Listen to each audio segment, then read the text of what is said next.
Sa nakaraang video ay natapos tayo kung saan ay nagawang paslangin ni Yuhun ang kanyang huling makakalaban sa labanan ng mga tagapagmana na si Cheon Muyon ng Dark Clan sa harap ng kanyang ina. Matapos na sabihin ni Yuhun kung sino ito upang humingi ng awa sa kanya kung ito ang pumatay sa kanyang ina, ay nagtataka naman dito si Lady Mo at nagtatanong kung ano ba ang ibig nitong sabihin.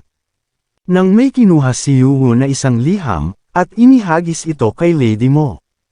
Nagulat naman ito sa kanyang nababasa dahil ito ay sulat mula kay Cheon Jong-sam ng Poison Clan, at nakalagay dito na may nais itong sabihin sa kanyang liham. 10 oras bago maganap ito, alas 4 ng hapon sa Poison Clan's Manor, sa silid ni Cheon Jong-sam, ay bumalik ang kanyang estate manager upang magulat. Sabi naman nito na nakabalik na pala siya kaya naman ay nais nitong tanungin kung may mga ginagawa na bang pagkilos ang Dark Clan. Sabi nito na ayon sa kanilang mga mandirigma na nag-espiya sa Dark Clan, ay mayroong mga kasamahan na pinaghihinalaan nilang mula kay Cheon Yuhun ang kanilang hinuli. Nabigla naman ito sa kanyang narinig na ginawa ng Dark Clan, dahil nagawa ng mga ito na pagbal-okon ang mga kasamahan ni Yuhun na labis nitong pinapahalagahan. Kaya naman sa isip nito na ito na ang tamang pagkakataon, dahil nawala na sila ng halos 80% ng kanilang mga tauhan dahil sa hindi matagumpay na paglusog, at ngayon ay susubukan ng Dark Clan na burahin silang mga natitira upang makatiyak na wala nang magiging sagabal sa kanila. Dagdag pa nito na kailangan niyang makasiguro na ang babae na iyon at si Cheon Yuhun bago pa ito mangyari, at sa kaso na ito, ay isa sa kanila ang mamamatay. Kaya naman ay tinawag nito ang kanyang estate manager, na agad naman itong lumapit, ipinag-utos nito na isulat nito ang lahat ng kanyang mga sasabihin. Matapos ay sa isip ni Lady Mo, na dahil pala sa sulat na ito kaya natukoy ni Yuhun kung sino ang kumuha sa kanyang mga kasamahan, at bukod pa doon ay kung paano nitong nalaman ang pagkamatay ng mababang uri na ina ni Yuhun, na kahit ang Lord ay hindi alam ang patungkol dito, at nagawa siyang maisahan ng isang baldado. Maya-maya pa ay sinabi nito na tama siya, dahil siya ang pumatay sa kanyang ina. Matapos ay sinigawan nito si Yuhun na ngayon na alam nitong siya ang pumatay, ay ano na ang gagawin nito, kung hahayaan ba nitong lumunin siya ng galit at patayin ang anak ng kanilang Dark Clan at kasama na din siya. At paanong ang kagaya nitong mababang uri ay nagawang kalabanan siya, ang kanyang matandang kapatid. Ang First Council Elder ay hindi hahayaan ang pangyayari na ito, at kapag may ginawa itong hindi maganda, ay pagpipire-piresuhin siya nito pati na din ang kanyang mga kasamahan, nang bigla naman inatake ni Yuhun ang mata nito. Sa tindi naman ng sakit na naramdaman ni Lady Mo ay napasigaw ito ng napakalakas. Sabi ni Yuhun dito na ang kagaya niyang babae ay walang karapatan upang makakita. Agad naman itong sinigawan si Yuhun ngunit inatake din ito ng ating bida. Dagdag ni Yuhun na kahit ang makapagsalita ay wala din itong karapatan, napayuko na lang dito si Lady Mo. Sinigawan naman ng mga tauhan ng Dark Clan si Yuhun at pinapahinto, dahil hindi ba natatakot ang mga ito sa magiging kaparusahan nila, dahil hindi sila ang buong puwersa ng kanilang Dark Clan, at kapag ang First Council Elder ay nalaman ang tungkol dito, ay hinding-hindi siya nito mapapatawad. Sinagot naman ito ni Yuhun at sinabi na kung yun ay malalaman pa niya, nagtataka naman ito sa sinasabi ni Yuhun. At agad na ginamit ni Yuhun ang kanyang chi telekinesis, at binuksan ang isang kahon. Mula dito ay tumambad ang labi ng buong tauhan ng Poison Clan, pati na din ang young master na si Cheon Jong-sam. Sabi ni Yuhun sa mga ito na hindi siya sigurado kung ano ang kanyang malalaman, ngunit ang malinaw lang na nangyari ay nagkaroon ang mga ito ng labanan sa pagitan ng Poison Clan. Hindi naman makapagsalita ang mga ito sa sinabi ni Yuhun, kaya naman ay maya-maya pa ay ipinag-utos na ng ating bida, napaslangin ang lahat ng mga ito, na masaya namang sinunod ng Left Guardian at ng 11th Council Elder. Pagkasabing ito ni Yuhun ay agad nang nag-umpisa ang dalawang malakas na kaalyado ni Yuhun na unti-unting ubusin ang mga kalaban na nakapalibot sa kanila, sa loob at pati na din sa labas. Walang magawa ang mga ito sa dalawang malalakas na kakampi ni Yuhun na umuubos sa kanila, ang Left Guardian, at ang 11th Council Elder na leader ng Phantom Clan. At ang buong paligid ng clan manor ng Poison Clan ay napuno ng mga sigawan at pagmamakaawa. Sabi ng isa dito na magsipagtakbo na sila, at iligtas ang mga sarili anuman ang mangyari. Ang iba naman na nagawang makalayo, ay hindi din nagtagumpay na makaalis, dahil agad naman ang mga itong napaslang. Sobra naman ang nararamdamang paghihinagpis ang mayroon kay Lady Mo, dahil sa naririnig nito ang pagmamakaawa at pagsigaw ng kanyang mga tauhan, at ang mga ito ay namatay ng sobrang sakit. Agad naman siyang tinapakan ni Yuun sa kanyang ulo, at sinabi na pag natapos na nitong mapakinggan ang mga sigawan at pagmamakaawa ng mga ito, ay siya na ang huling isusunod. Nagpadala naman ito ng sound telepathy kay Yuun at sinabi na hindi siya makapaniwala dahil kapag nawala na ang mga sigawan ng mga ito ay siya na din kanyang katapusan, ngunit hindi pa siya maaring mamatay, kaya naman ay wag niya itong gawin sa kanya. Nang matapos na sila left guardian sa pag-ubos sa mga ito, ay agad itong nagtungo kay Yuun upang ipaalam na matagumpay nang naligpit ang puwersa ng Dark Clan dito. Tinawag naman niya ang 11th Council Elder Juan, at inutusan na maghanap sila ng kanyang mga tauhan sa imbakan ng Poison Clan at maghanap dito ng mga magagamit nilang panlason at ilagay ang mga ito sa labi ng mga kawal ng Dark Clan. Agad naman itong sumunod at sinabi na isa itong napakagandang ideya. Matapos na mag-utos ay nilapitan niya ang nagdadalamhating si Lady Mo, at sinabi na ito na ang huli. Kaya naman ay sinabi ni Yuun dito na pagsisihan nito ang ginawa niya sa kanyang ina habang ito ay bumabagsak sa impyerno at maging isang abu, at ginawa na nga nito ang kanyang huling paghihiganti sa kanya. Sa sumunod na araw, ang Demonic Cult's Castle ay ginulat ng isang balita, na ang Poison Clan na matagumpay ng napahinamula sa pakikipaglaban nito sa Dark Clan, ay ngayon ay lahat ng mga ito ay naubos na. Ngunit ang nakakabiglang balita patungkol sa Dark Clan, dahil may tinatayang halos 200 bangkay ng mga kawal ng Dark Clan ang nalusaw dahil sa pagkakalason, at ito ay labis na nakakatakot dahil ang Poison Clan ay alam kung paano maghiganti, at kapag ang leader ng Dark Clan ay makabalik ay magkakaroon ng isang malaking kaguluhan, ngunit ano ang kanyang magagawa kung ang buong Poison Clan ay patay na? Sa Flying Phantom Clan naman sa opisina ni Huan Yui, ay nag-report naman ang tauhan ng Flying Phantom Clan sa 11th Council Elder at sinasabi na ang kanilang mga inutusan upang lumabas sa mga kalsada ay nakabalik na, at gaya nga ng kanyang inutos ay nagpakalat sila ng mga balita upang ang atensyon ng mga tao ay matuon sa Dark Clan. Sa isip nito ay napapahanga siya kay Yuun, dahil nakaplano na sana nilang gawin ang manipulahin ng mga impormasyon ngunit ang kanyang inutos ay mas nakakabilib. Dagdag pa nito na hindi na siya makapaghantay na makita ang reaksyon ng Dark Clan leader sa kanyang pagbabalik. Sa labas naman ng guest house ng Flying Phantom Clan, ay nag-aabang si Yuun sa balita patungkol sa kalagayan ng kanyang gwardya. Sabi ni Heobong na sigurado siya na pagod ito dahil sa mga nangyari kahapon, ngunit naghahantay lamang ito dito ng magdamag sa labas. Sabi ni Wang Hul na hindi nito nakita ang kanyang pinuno na nag-alala ng husto. Kung umabot ka na sa parte ng video na ito ay maaari lamang na i-click ang like at super thanks sa baba bilang pagsuporta. Maraming salamat. Nang nagulat naman si Yuun dahil nagbukas na ang silid, at mula dito ay lumabas si Dr. Beck, nagtaka naman ito dahil nakita niya dito si Yuun, kaya naman ay tinanong niya ang ating bida kung naghihintay lang ba ito dito ng buong magdamag. Ngunit di naman siya sinagot ni Yuun bagkus ay tinanong siya kung ayos na ba ang kalagayan ng kanyang gwardya. Sa isip naman ng doktor na kaya pala ang left guardian ay personal siyang sinabihan na siya na ang bahala sa problema na ito ay dahil sa ito ay malapit kay Yuun, at ang taong ito ay hindi madalas na magpakita ng ganitong emosyon, at ang taong ito ay totoong importante sa kanya upang labis itong mag-alala. Kaya naman sinabi nito kay Yuun na mahirap itong sabihin sa kanya, ngunit lahat ng kanyang mga ngipin ay natanggal, at mukhang hindi na ito makakakain pa ng ayos sa kanyang buong buhay. Napanginiti naman si Yuun nang sinabi ng doktor na huwag na itong mag-alala dahil makakaligtas naman ito dahil ang kanyang gwardya ay matindi ang kagustuhan upang mabuhay. Binabati naman ng kanyang mga kasamahan si Yuun at sinasabi na masaya sila sa naging balita dahil sa buong gabi na itong nag-aalala. Sabi naman ng mga ito kay Yuun habang naglalakad, ay kung bakit hindi muna ito magpahinga. Sabi ni Wang Hul na sa tingin nito na makakaya na nitong makapagpahinga dahil sa naging maayos na si Guardiang at kailangan na lang nito ng mga kaunting paglunas at pahinga. Sumang-ayon naman dito si Heobong at sinabi na magpahinga muna ito dahil sa hindi ito natulog ng magdamag.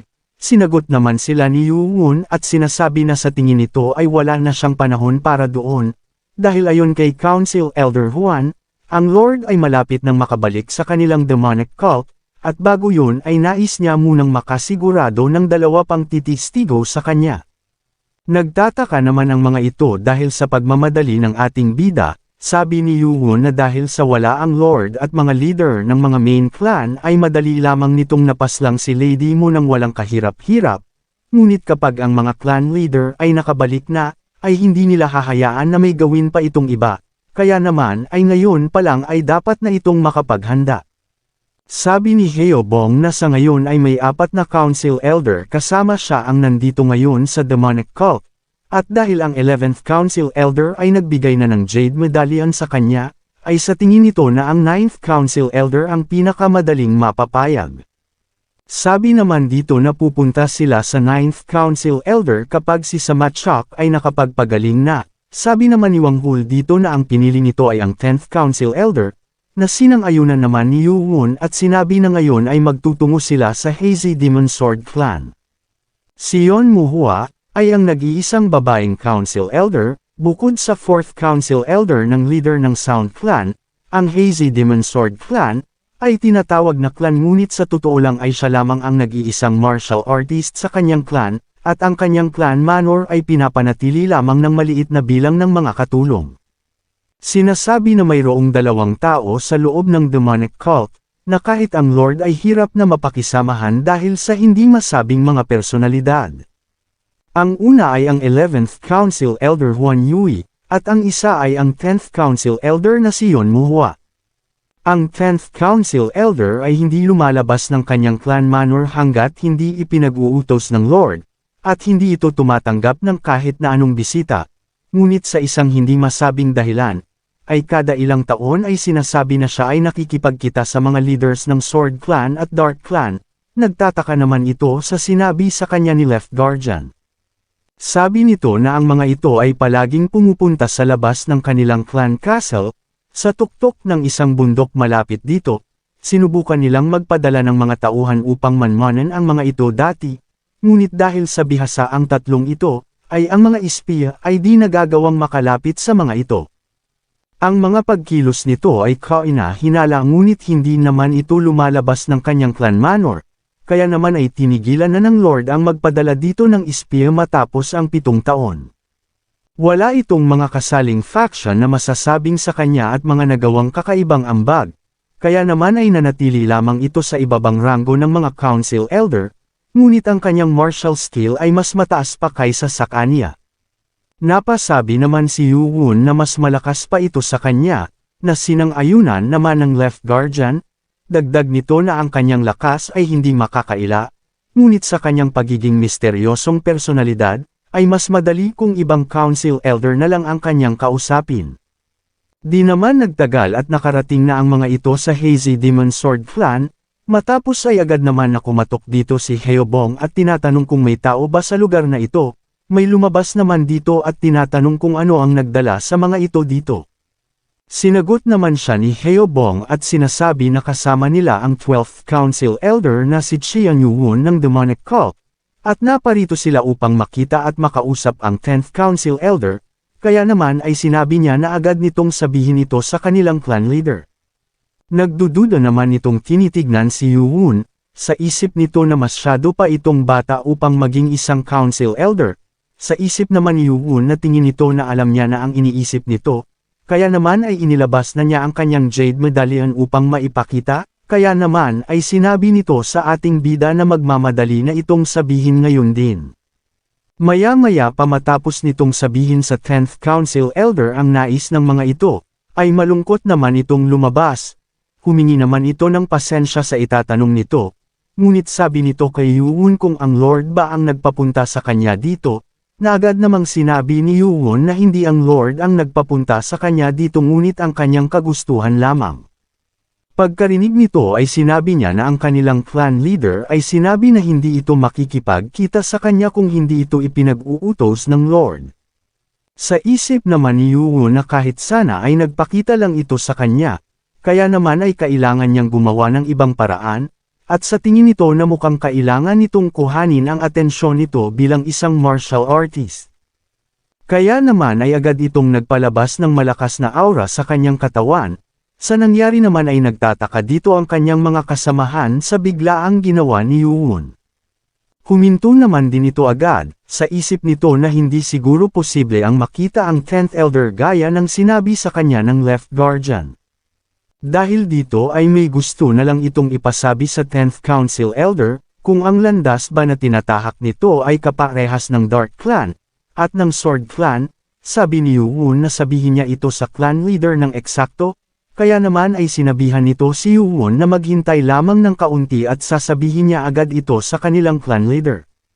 Nagtataka naman si Wang Hul dahil ang nais nito ay makuha ang medalya ng 10th Council Elder, ngunit bakit niya ito tinatanong ng ganong klaseng tanong?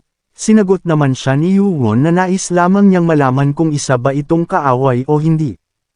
Kaya naman napatanong na lang si Wang Hul na kung sinusukuan na ba nito ang kanyang medalyon at sana naman ay hindi ito isang kaaway. Nang bigla namang nagpalabas ang 10th Council Elder mula sa loob ng kanyang clan manor ng isang napakalakas na aura na agad naramdaman nila Yuwon. Sa nangyari ay napangiti naman dito si Yuwon, agad na lumabas ang utusan ng clan at sinasabi na ang 10th Guardian ay gusto itong makita, agad namang pumasok na ang mga ito. Sabi ng kanyang bantay na andi dito na ang kanyang mga bisita, galit naman itong sinabihan ang kanyang utusan na umalis na agad sa mga ito. Sabi ni Heobong na ito pala ang 10th Council Elder, napapatanong naman si Wang Hul na kung bakit nito hawak ang kanyang espada. Habang naglalakad ito papalapit kay Yuwon, ay magalang naman itong nagpakilala sa clan leader at sinasabi na siya si 12th Council Elder Qian Yuwon, ay binabati ang 10th Council Elder na Lady Yon Muhua. Agad naman niya itong sinigawan, sabi nito na wala siyang pakialam kung ito pa ay galing sa pamilya ng mga Qian o isang Council Elder, dahil hindi ito magpapakita ng respeto sa kahit na kanino bukod sa Lord ng kanilang cult. Sa isip naman ni Yuwon ang isang ito ay matigas. Bigla naman itong tinutukan ng kanyang espada si Yuwon, at tinatanong ang ating bida na anong parehas na landas ang sinasabi nito sa kanya, at sino ito upang may kumpara ang kanyang clan sa mga walang hiyang traidor na iyon. Ngayon ay tuturuan niya ito ng leksyon, napasigaw naman dito si Moonju at sinasabihan si Yuwon na mag-iingat, dahil ang 10th Council Elder ay agad nang sinugod ang ating bida. Nabigla naman si Yuwon sa nakita nitong sword technique ng 10th Council Elder. Ngunit agad naman itong sinalag ang ataking ito ng 10th Council Elder sa kanya. Sa ginawang ito ni Yuwon ay nagulat naman ito at napapatanong kung ano naman kaya ang isang ito upang magawang masalag ang kanyang malakas na atake. Matapos nitong masalag ay napatalsik naman ang Council Elder palayo kay Yuwon. Galit itong nagtatanong sa ating bida kung sino naman ito upang matagumpay na mapawalang bisa ang kanyang teknik. Sabi naman ni Yuwon na siya ang magtatanong dito, kung saan ito natutunan ang ganong sword technique. Sa isip naman ng Council Elder na alam ng isang ito ang kanyang sword technique at hindi ito maari, kaya naman sinagot nito si Yuwon at sinabi na ano ang gusto nitong palabasin, dahil ito ang sword technique ng kanyang clan. Napatanong naman si Yuwon dito at ang ibig ba nitong sabihin na ang sword technique na ginawa niya ay ang sword technique ng kanilang Hazy Demon Sword Clan? Dahil walang kahit na sino ang nagsabi sa kanya ang Sword Demon ay nagkaroon ng disciple. Nagulat naman dito sila Wang Hul at Baekgi at nagtatanong kung ano sword technique ang sinasabi nito sa kanila upang masabi na tagasunod ito ng Sword Demon. Sabi naman dito ni Yuwon na ito ay ang True Demon Sword, nagulat naman ang mga ito sa sinabi ni Yuwon at di makapaniwala, dahil ang True Demon Sword ay kayang tapatan ang Heavenly Demonic Sword Technique. Sabi naman ni Wang Hul na ang teknik na ito ay sinasabing nawala na 500 taon na ang nakakalipas, ngunit nagtataka naman ito dahil ang kanyang pinuno ay napawalang bisa lamang ito sa isang atake lamang. Galit naman na tinatanong ng 10th Council Elder si Yu-Woon kung isa ba itong mensahero na ipinadala ng taong walang pangalan. Nagtataka naman si Yu-Woon sa sinasabi nitong taong walang pangalan, sa isip naman ng 10th Guardian na kung hindi ba nito alam ang tungkol sa tao na iyon, dahil sa tingin nito ay walang dahilan upang ang taong iyon ay ituro ito sa kahit sinong walang kaugnayan sa Sword Demon Clan, ngunit alam nito ang patungkol sa True Demon Sword. Ang pagpapawalang bisa nito kanina lamang ay hindi posible kung hindi nito alam ang patungkol sa kabuuan ng True Demon Sword. Sa isip naman ni Yu-Woon na ang 10th Council Elder ay walang alam patungkol sa secret book ng Demon Sword, kaya naman sinabi nito sa kanya ng ating bida, na tatanungin niya ulit ito kung saan nito natutunan ang sword technique na ito. Sinigawan naman siya nito at sinabi na ang True Demon Sword ay ang teknik ng Sword Demon Clan, kaya naman siya ang magtatanong nito sa kanya, kung papaano niya itong nalaman. Sinagot naman siya ni Yu-Woon na kung hindi ito nagkakamali ay ang True Demon Sword ay ang teknik ng Sword Demon, bukod pa doon ay hindi ito parte ng Sword Demon Clan. Galit naman ito sa sinasabi ni Yu-Woon at napapasabi na paano nito nasasabi ito sa kanya, kaya naman ngayon ay magpaalam na ito sa kanyang buhay, dahil puwersahan na lang niya itong aalamin mula sa kanya, at agad naman niyang sinugod ang ating bida. Sa isip naman ni Yu-Woon na dapat ay alam nito na hindi nagagana sa kanya ang True Demon Sword, kaya naman ay saan ito kumukuha ng lakas ng loob at kumpiyansa. Nang papalapit na ang atake sa kanya ng 10th Council Elder, ay agad naman niya itong sinalag, at nakipagsabayan sa atakeng isinasagawa ng Council Elder sa kanyang harapan. Habang nakikipagsabayan ng atake si Yu-Woon ay may napansin ito, dahil ito ay ibang-iba sa True Demon Sword na alam niya, dahil ang mga kahinaan nito ay napunan na. Masaya namang sinasabi ng Council Elder sa ating bida na tignan na lang nila kung gaano katagal na balak itong salagin ng ating bida. Ngunit hindi naman nagpatinag dito si Yu-Woon. Sa ginagawang pagsalag ni Yu-Woon sa atake nito ay kitang-kita naman na nahihirapan ang Council Elder na makapagbigay ng pinsala kay Yu-Woon. Sa isip nito ay gaya nga ng kanyang inaasahan, ay natutunan talaga nito ang True Demon Sword, matapos ay agad naman na itong umatras sa ginagawang pag-atake kay Yu-Woon. Sa isip nito na nais niya pa sanang itago ito upang gamitin sana sa dalawang clan leader na kinaiinisan nito. Bigla naman nagtaka si Yu-Woon sa nakikita nito sa Council Elder at namumukhaan niya ito. Nang agad na sinugod na siya ng Council Elder, nag-umpisa naman na ang ating bida na salagin ang mga ito. Habang nagpapatuloy sa ginagawang pag-atake ang Council Elder, ay kita dito ang pagkainis dahil sa nahihirapan ito sa sitwasyon niya kay Yu-Woon. Sa nakikitang ito ni Yu-Woon, ay may masayang ekspresyon naman ito at sa isip niya na pati pala ang parteng ito ay nagawa din niyang my master. Nagtataka naman si Wang Hul sa nakikita nito, dahil ang mga sword movement nito ay kaparehas ng 7 Demon Sword.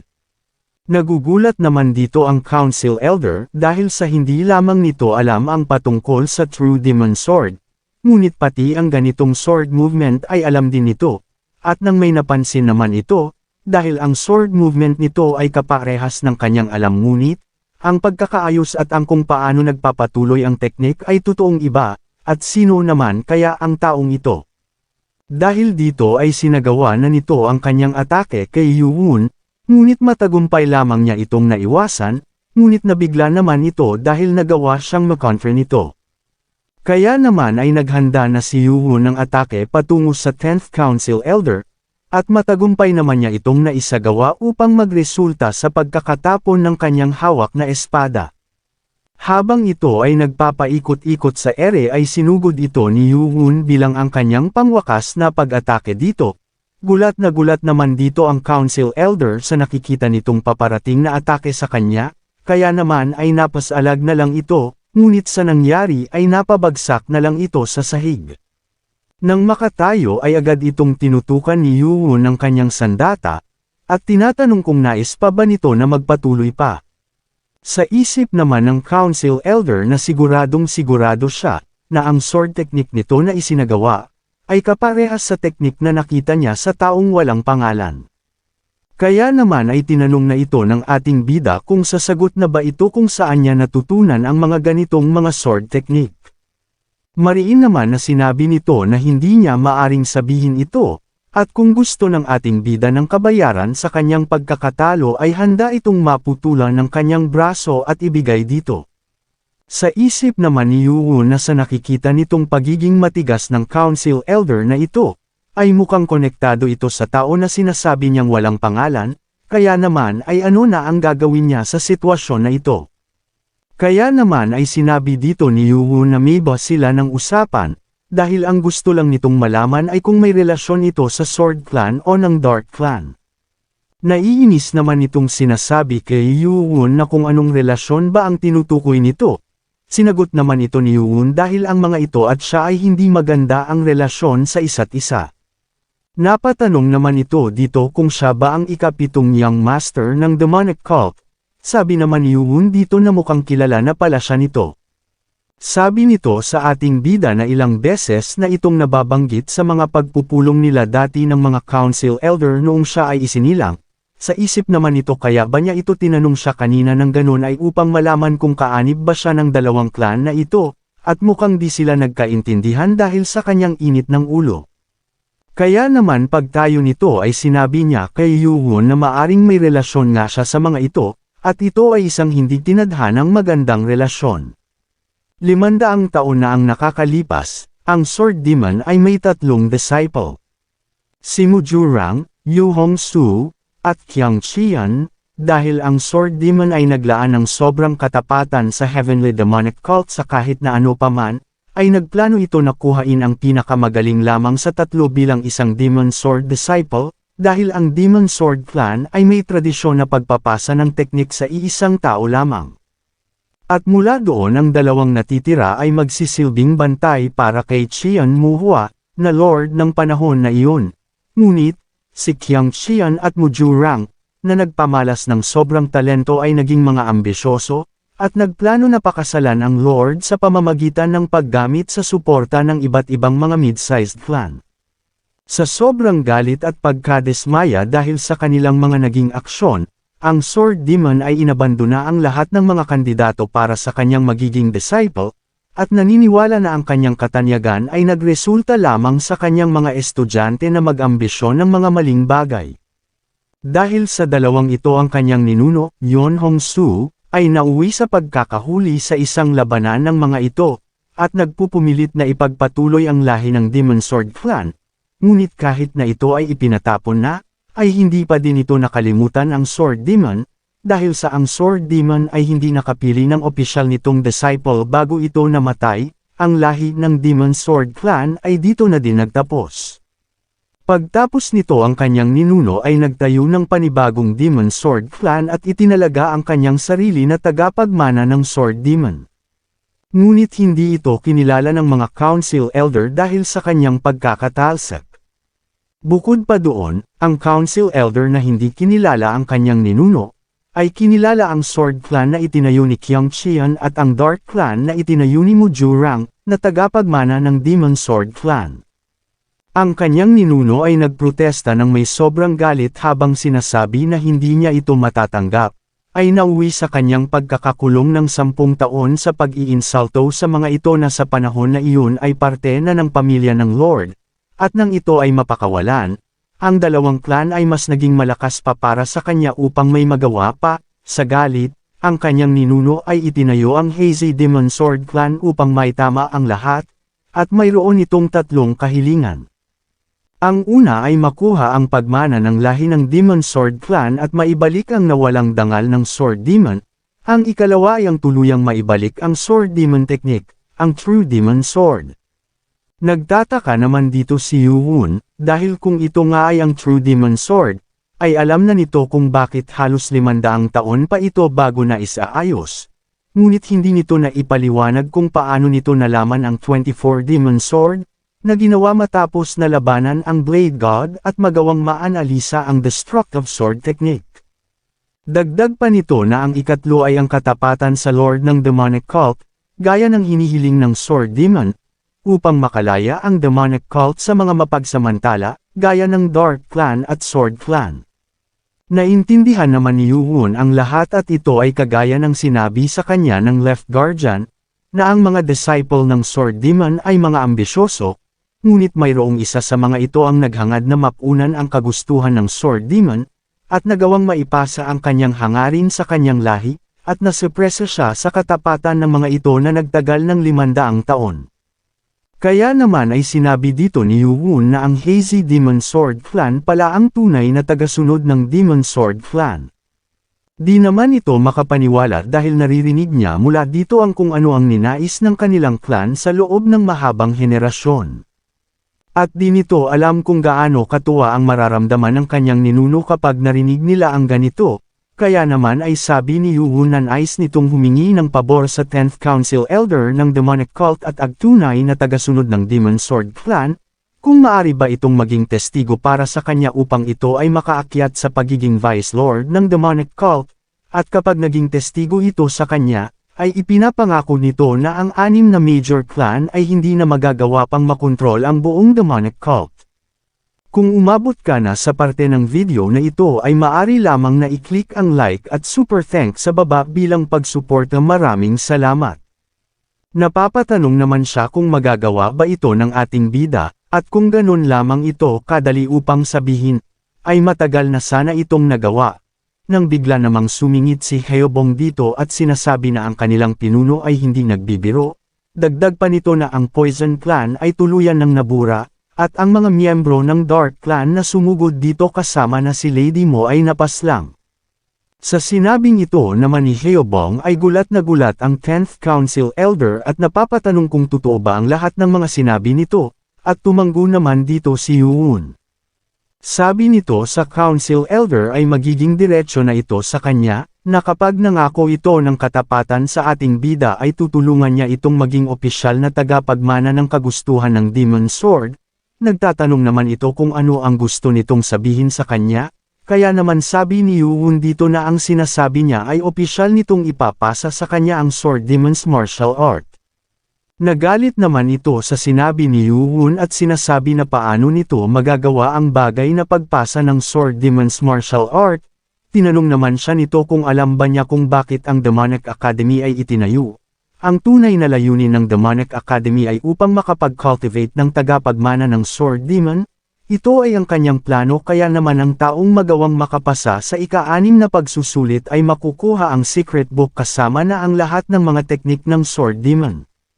Naiinis naman ito dahil sa ginawang ito ng Sword Demon, dahil sa nangangahulugan lamang nito na wala itong tiwala sa kanyang mga naging disciple. Sabi ni Yuhun na mas maganda kung ipapakita na lang niya ang tungkol dito kaysa sabihin pa sa kanya. Nag-umpisa nang naghanda si Yuhun upang may sigawa ang mga teknik na ipapakita nito sa 10th Council Elder, at ang una nitong ginawa ay ang True Demon Sword. Nag-umpisa na nga itong isagawa ang nasabing teknik sa harapan ng 10th Council Elder, hindi naman ito maiwasan ang mamangha.